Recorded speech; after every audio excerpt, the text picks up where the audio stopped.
One day, Thomas was sitting at the station. Man, Said Thomas, I'm so bored. I wish there was something to do today. until he saw it. The points on the track had been changed.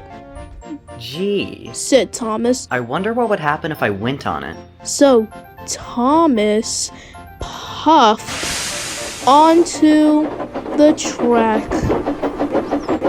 So Thomas tried to stop, but couldn't, and ending up getting derailed. Oh, Said Thomas. I shouldn't have done that. Now I feel embarrassed. A workman came to see Thomas. Yeah, wondering where I am?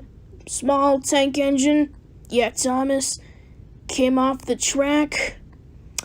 Yeah, don't you worry. Okay, I'll talk to you later. Anyway, Thomas, I'm sorry for what happened to you. We should have warned you. Oh, it's okay, but now people are gonna think I'm dumb and call me stupid.